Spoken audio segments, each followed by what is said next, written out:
Does anybody else think that gardening will show you who you really are? I've always been a very, very, very impatient person. Very impatient. But I love growing things. So when I moved here 3 years ago, I went grow crazy.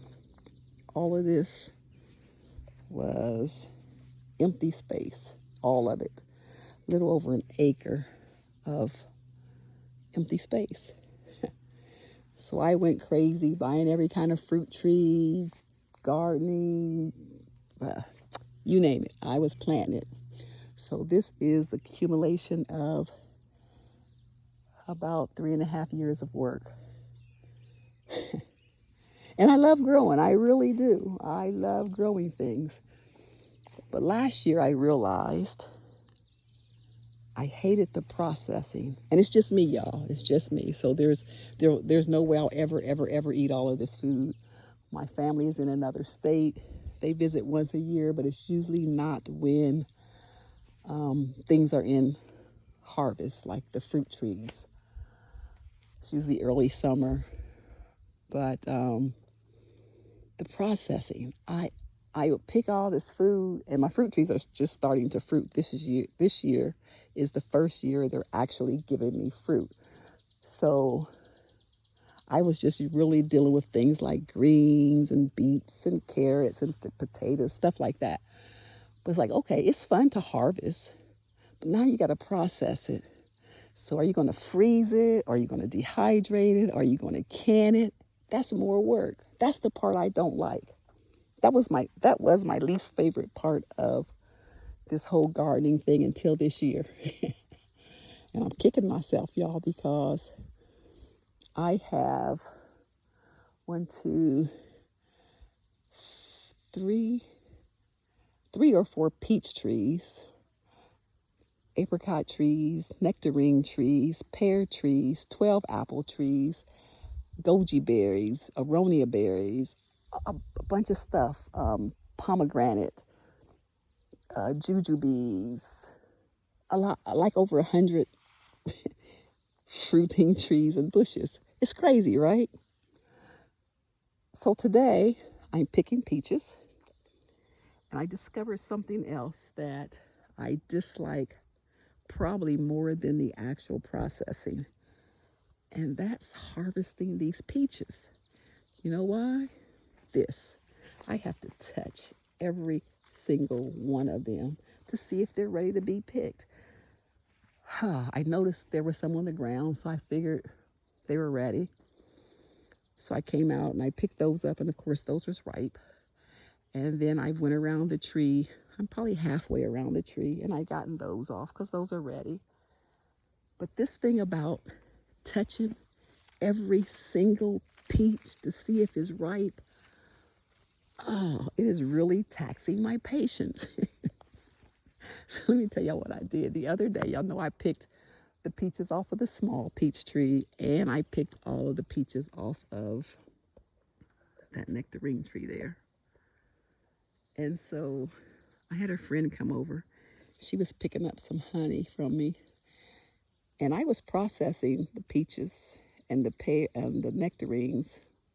When she pulled up, y'all, by the time she got out of her car and to my front door, the rest of those nectarines that I was processing was in a bag for her to take home because I was over it. So I ended up processing about 3 gallon-sized bags for myself that I put in the freezer. Because really, how much will I really eat? Yeah. And I don't do jellies and jams and all that stuff because of the high sugar content. But I'm looking at these peaches. I can't do anything but laugh, honestly, because how crazy was I to plant all of these trees? This year, 2 of the plum trees out of, I think, 4 fruited. That was easy. I juiced all of those. Oh, and that was another thing. My $800 Kuvings juicer broke on me when I put watermelon in it, because they say you can juice watermelon. But what I found out is, yeah, you can juice watermelon from the grocery store because they have those little seeds in it.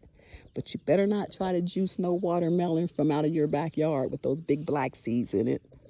Those seeds tore that Kuving's juicer thingy-majiggy, whatever it's called inside, tore that thing to pieces. So my new one just came today, the replacement, and I will not be putting watermelon in it because I don't have the patience to take out all those big seeds before I juice watermelon.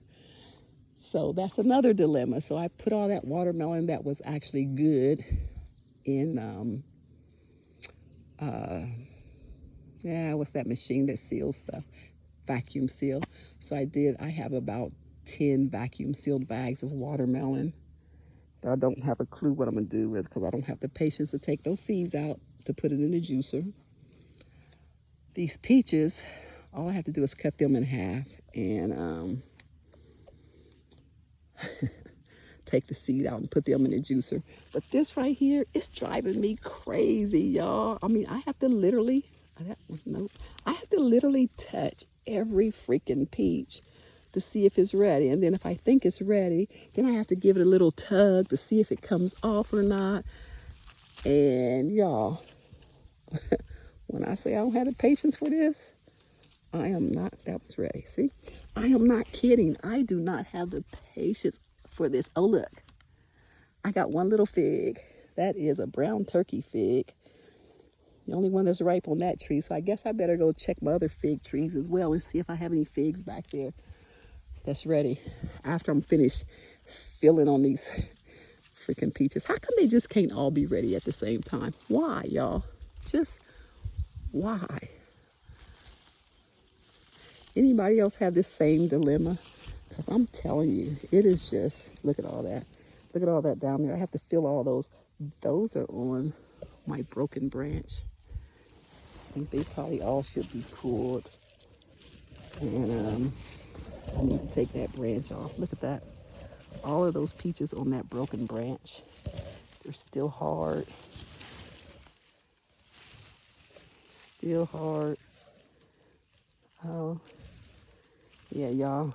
I am not kidding. I don't have the patience for all this touchy-feely stuff. I just want to pull them.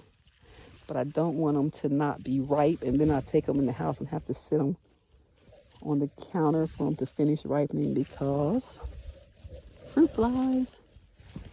And I don't want to deal with that. So I have to process them. Oh, that one fell off. That one must be ready. Ready to go. Look at all those down there that's falling off. And they're ready. Oh yeah, they're ready. There was